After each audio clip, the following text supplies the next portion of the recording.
যেই চোখ বন্ধ করেছে রাক্ষসী একটা হাত বের করেছে, মন্দোদরি ঘর থেকে সিঁদুর চলে গেছে। বিশাল বড় হাত, রাক্ষসী তো। হাতটা বের করে যেই না সিঁদুরটা এনেছে, এইবার লক্ষণের সামনে ধরেছে, নাও পরিয়ে দাও। তা লক্ষণ বলছে পড়াবো তো, আগে তুমি চোখটা বন্ধ করো। এবার বলে কেন চোখ বন্ধ করবো কেন? ওমা একটু স্মরণ করো সেই দিনের কথা, যেদিন তোমাকে ওই পিড়েতে করে চাজিয়ে আনলো, স্বামীর চারদিকে ঘুরলে, তোমার স্বামী কিন্তু ঘোরেনি, তুমি ঘুরেছো, মনে আছে তো? তাহলে তুমি ঘুরেছো, আর ঘুরে ওই যে মালা বদন হলো, আর সামনে একটা পাতা ছিল, জানো কি? কলা পাতা হবে, পান পাতা, পান পাতা। আর আচ্ছা, যখন ওই ঘোড়ার সমস্ত কিছু কাজ হয়ে গেল, তারপরে ওই যে স্বামী যখন শীতেতে সিঁদুরটা দিতে গেল, আচ্ছা তখন কি সিঁদুরটা পরাবার পর তুমি স্বামীর মুখ দেখেছিলে সঙ্গে সঙ্গে?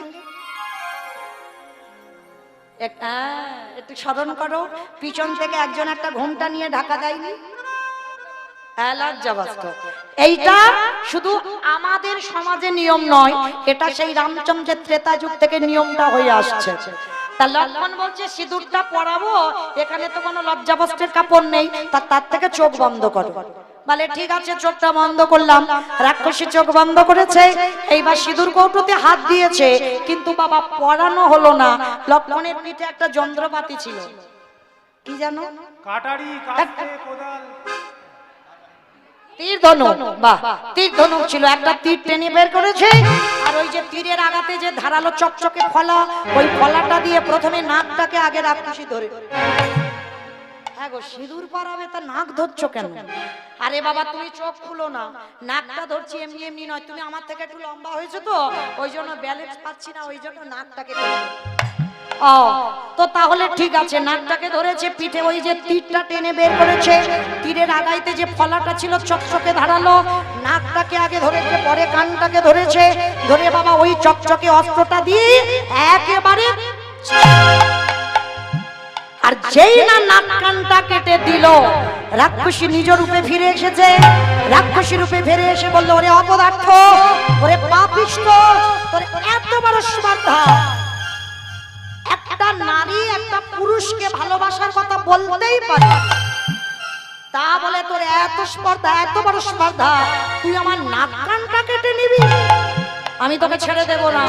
ওরে পাপিষ্ঠ দুরাচার, আমি তোরে অভিশাপ দিলাম, এই নাক কানটা যেতে কেটে আমায় রক্ত ঝরালি, আমি তোকে অভিশাপ দিলাম, এই নাক কানটা কেটে মাটিতে লীন হবে না, এই নাক কান দিয়ে সৃষ্টি হবে ভাঁড়ের জন্ম। আর তোরে অভিশাপ দিলাম, আমার দাদারা ওই ভাঁড়ে করে মদ খেতে খেতে তোর এমনি করে রক্ত ঝরাবে, ঝরাবে, ঝরাবে।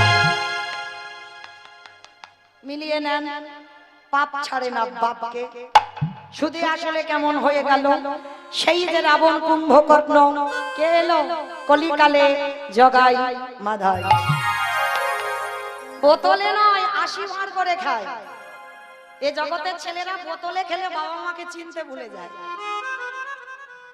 তাহলে বাবা 80 ভাঁড় করে মদ খেতে খেতে, আর যখন ওই ত্রেতার লক্ষণ কলিকালে আজকে নিতাই চাঁদ হরিনাম দাঁড়ে দাঁড়ে দিচ্ছিল, আর দিতে দিতে গিয়ে বলেছিল, জগাই মাধাই একবার কৃষ্ণ বল। হে জগা, বাবাজি নেশাটা ছটিয়ে দিল। হরি হরি হরি হরি হরি, এই বলতে বলতে আচ্ছা বলো তো মা, কলসির বাড়ি মেরেছিল কে, জগাই না মাধাই? না, মাধাই, মাধাই মেরেছিল, জগাই মারেনি। জগাই মারেনি, জগাই কৃপা আগে পেয়েছিল, তারপরে মাধাই, কারণ মাধাই নিতাই চাঁদের চরণে অপরাধ করেছিল। হরি বল। তাহলে বাবা সেদিনে রাক্ষসী নাক কানটা কাটলো বলে আজকে সেই লক্ষণকে কলিকালে সেই পাপের শাস্তিটা পেতে হলো। এইবার আমাদের একটা প্রশ্ন রয়ে যায়, একটা নারী একটা পুরুষকে ভালোবাসার কথা বলতেই পারে, আচ্ছা মা এটা কি পাপ? পাপ নয়। তুমি ভালোবাসবে কি না বাসবে সেটা তোমার ব্যক্তিগত ব্যাপার, তা বলে এই নয় যে তুমি একটা মেয়ের নাক কানটা তোমার ভাইয়ের দ্বারা কেটে নেবে। শুধু তো কিছু করেনি, মারধর করেনি, শুধু বলেছে আমি তোমায় বিয়ে করতে চাই, ভালোবাসি, এটাতে কি অন্যায় হয়? তাহলে তুমি ভগবান হয়ে তুমি তোমার ভাইয়ের দ্বারা রাক্ষসীর নাক কানটা কেন কেটে নিলে? কারণ আছে বাবা, এটাই তত্ত্ব।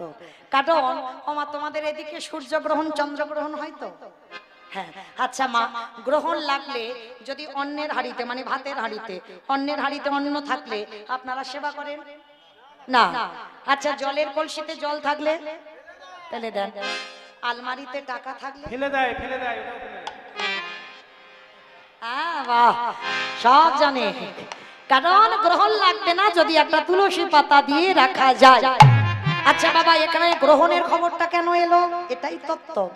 এই রামচন্দ্র লক্ষণের দ্বারা রাক্ষসীর নাগ আর কানটা কেটে দুটো জায়গায় তুলসী দিয়ে দিল।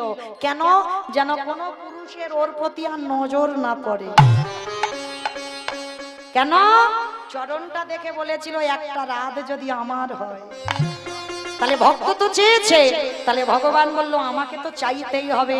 তাহলে একটা মেয়ের যদি নাকটা খুব শিশালো হয়, খুব সুন্দর রূপবতী হয়, তাহলে অন্যান্য পুরুষরা পছন্দ করবে। ভগবান মনে মনে ভাবলো তাহলে তো উচ্ছিষ্ট হয়ে যাবে, এমন কাজ করতে হবে যেন কোনো পুরুষ নজর দিতে আর না পারে। ও বাবা, দেখাশোনায় বসবে যদি কারোর নাক কাটা হয়, নাক নেই, কান একটা নেই, কোনো পুরুষ বিয়ে করবে? ভগবান বলে তুলসী দিয়ে আমি বুকিং করে নিলাম, ও কারণ নয়, ও আমার হবে। নাক কানটা কেটে নিল। ওর পরের জন্মে ভগবান ভেবে চিনতে ভাবলো আমাকে তো বৃন্দাবনে এখন 11 বছর লীলা করতে হবে, আর তার ভিতরে যদি ওই রাক্ষসী জন্ম নিয়ে যদি কারোর হেফাজতে পড়ে যায় তাহলে তো আমার হবে না। ওর পরের জন্মে সেই শূর্পণখা হলো কুবজা, আর কুবজা জন্মেই পিঠে বড় কুঁজ দিয়েছে। ভগবান মনে মনে ভাবলো একাদশং ব্রজস্বং দ্বাদশং মথুরাপুরী ত্রয়োদশং পাণ্ডবের সেনা 89 সং দ্বারকাপুরী। 1 থেকে 11 বছর লীলা বৃন্দাবন, 12 বছর লীলা মথুরা, 13 বছর লীলা কুরুক্ষেত্র, 89 বছর দ্বারকা লীলা। তাহলে টোটাল ভগবানের বয়স কত হলো? খিচুড়ি স্কুলে যায়নি, 125। আমি বললাম না, ভাগবত বললেন 125 বছর বয়স ভগবানের টোটাল। তার ভিতরে 11 বছর ব্রজে কাটাবে, আর এর মধ্যে যদি কুবজাকে কেউ বুকিং করে নেয়, ওর পিঠে কুঁজ দেব, যতদিন না আমি যাই ওর কাছে ও রূপবতী হবে না। আর যেদিন মথুরায় গেল, যেদিন আমার কুবজা ভগবানের চরণ পরশ পেল, সেদিন কুবজা রূপবতী নারী হলো। একটা রাত চেয়েছিল শূর্পণখা, আর কুবজার কাছে করা 12 বছর মানে 1 যুগ কুবজার কাছে ভগবানের রাত কাটালো। দেখেছো, একটুখানি ভালোবেসে দেখো, ভগবান সারা জীবন তোমার ঘরের দরজায় থাকে। ভগবান ভালোবাসার কাঙাল, প্রেমের কাঙাল। একটা রাত চাইলো বলে 12 বছর পরের জন্মে ভগবান বুকিং করে রেখে দিল কুবজাকে। এইবার কুবজা কাঁদছে আর বলছে প্রভু, তুমি ব্রজে যে লীলাগুলো করলে আমার তো জানা হলো না, আমি জানতে চাই, শুনতে চাই। ভগবান বললেন এ জীবনে হবে না, এ দেহে হবে না, আগত কলিযুগে আমি তোমাকে শোনাবো। ভগবান শেষ লীলা করেছিলেন পুরী ধাম, জগন্নাথ ধাম, আর যে জায়গায় মহাপ্রভুর খুব পছন্দের জায়গা, যেটা হলো গম্ভীরা। আর এই গম্ভীরাটা কার? কাশীনাথ মিশ্র। এই গম্ভীরা জায়গাটা কাশীনাথ মিশ্র। আর এই কাশীনাথ মিশ্রটা কে? ত্রেতা যুগে শূর্পণখা, দ্বাপরের কুবজা, আর কলিতে হলো কাশীনাথ মিশ্র। মানে আর নারী নয়, যারা যারা নারী ছিল তারা তো সব কলিতে পুরুষ। আজকের পুরুষ হয়ে এলো কাশীনাথ মিশ্রের উদ্যানস্থ বটিকা, যেটার নাম হলো গম্ভীরা। আর গম্ভীরায় 3.5 জন ভক্ত, স্বরূপ দামোদর, রায় রামানন্দ, শিখি মাইতি, এই 3.5 জন ভক্ত। আর 3.5 জন মানে অর্ধেক হলো কেন? নারী মানে অর্ধেক। শিখি মাইতির একটা বোন ছিল যার নাম হচ্ছে মাধবী দাসী, যার বয়স ছিল 60 বছরের বৃদ্ধা। কোনদিন মহাপ্রভুর গম্ভীরার কাছে যেতে পারত না, কারণ নারী নিষিদ্ধ। তাহলে বাবা তার যোগ হলো কেন 3.5 জনের ভিতরে? দূর থেকে মহাপ্রভুকে দর্শন করত, কারণ নারী জাতি সব জায়গায় বাধা।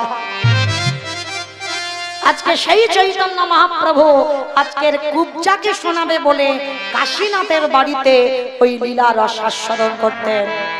হ্যাঁ গম্ভীরা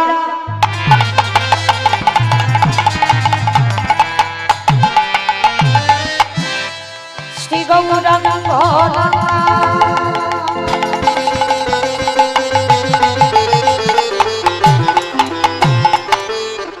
কৃষ্ণ ভাবনায় নিশিদি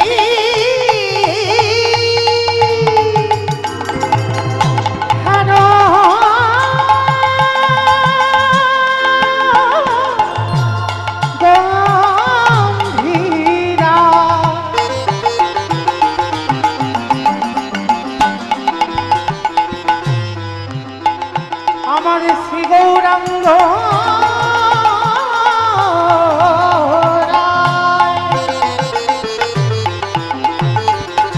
কৃষ্ণ ভাবনায় নিশিরি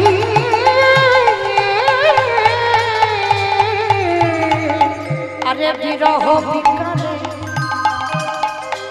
বাক্য নাহিস করে আরে বিরহ বিকারে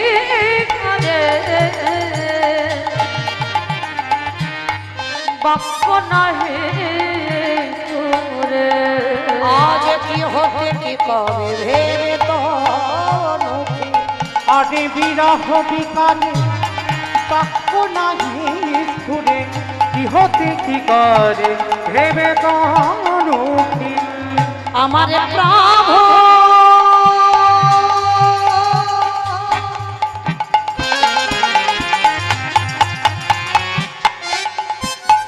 দশা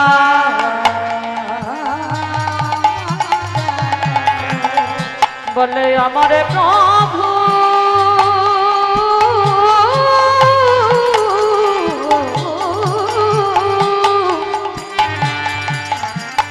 দশা বলি আমার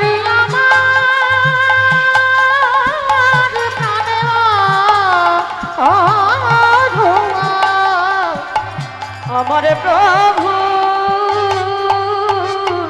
দশা